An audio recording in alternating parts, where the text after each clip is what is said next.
हमारे वेद पुराण महाकाव्य में ना कुछ टर्मिनोलॉजीज बार बार सुनने और पढ़ने में आती है, जैसे कि देव, दानव, सुर, असुर, दैत्य, राक्षस, यक्ष, गंधर्व, मरुदगण वगैरह वगैरह। मोटा मोटी कॉमन सेंस से ये तो समझ में आता है कि ये सब अलग अलग स्पीशीज के रेफरेंस में मोस्टली यूज हुए हैं, पर इन सब की उत्पत्ति या जन्म की हिस्ट्री बिल्कुल अलग है। तो यही बेसिक से कॉन्सेप्ट पर बात करते हुए आज जानते हैं ये सब स्पीशीज में से देव, दानव, दैत्य और राक्षस और यक्ष ये सब का इतिहास। सबसे पहले ये जान लीजिए कि दानव, दैत्य और राक्षस ये सब एक नहीं है, क्योंकि ये सब की उत्पत्ति अलग अलग हुई।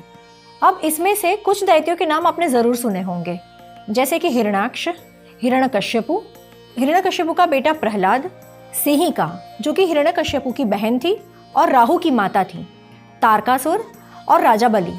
जबकि दानव जैसे कि मय दानव जिन्होंने पांडवों के लिए मय सभा का निर्माण किया था, नमूची जिसे इंद्र भगवान ने मारा था, और एक और है जो कि है द्विमुर्दा।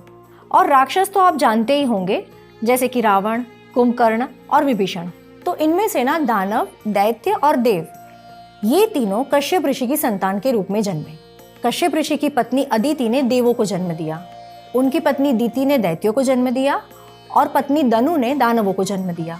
और ऐसे आगे बढ़ा ऋषि कश्यप से देव, दैत्य और दानव का लीनिएज।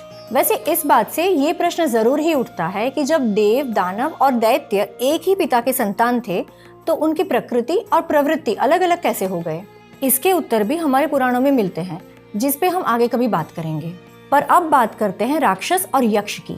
राक्षस और यक्ष की उत्पत्ति देव, दानव और दैत्य से बिल्कुल अलग तरीके से हुई थी, और इसकी डिटेल्ड हिस्ट्री हमें मिलती है वाल्मीकि रामायण के उत्तरकांड में।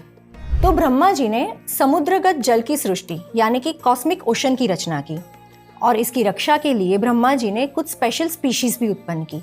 ये स्पीशीज को ब्रह्मा जी ने उनकी ड्यूटी समझाते हुए कहा, आप लोगों को इस जल सृष्टि की रक्षा करने की रिस्पॉन्सिबिलिटी निभानी होगी। अब रक्षा करने के भी दो तरीके थे, तो ये सब क्रीचर्स भी ना दो ग्रुप्स में बट गए। एक ग्रुप ने पूजा करने की रिस्पॉन्सिबिलिटी ली, तो एक ग्रुप ने जल की रक्षा करने की रिस्पॉन्सिबिलिटी ली। अब जिस ग्रुप ने रक्षा करने की रिस्पॉन्सिबिलिटी ली थी वो ग्रुप को ब्रह्मा जी ने राक्षस का नाम दिया, और जिस ग्रुप ने पूजा करने की जिम्मेदारी ली वो यक्ष कहलाए। तो ऐसे कॉस्मिक ओशंस की ये स्पीशीज दो सब स्पीशीज में बट गई, यक्ष और राक्षस। और रावण के राक्षस कुल की लीनिएज भी वहीं से निकलती है, जिसके बारे में हम आपको जल्द ही और इंटरेस्टिंग डिटेल्स बताने वाले हैं। तो क्या आपको भी अभी तक यही लगता था कि राक्षस कुल की उत्पत्ति रावण के पिता विश्रवा से ही हुई थी? प्रभु श्री राम को भी यही लग रहा था जब तक अगस्त्य मुनि ने उनसे ये सब डिटेल्स नहीं बताई।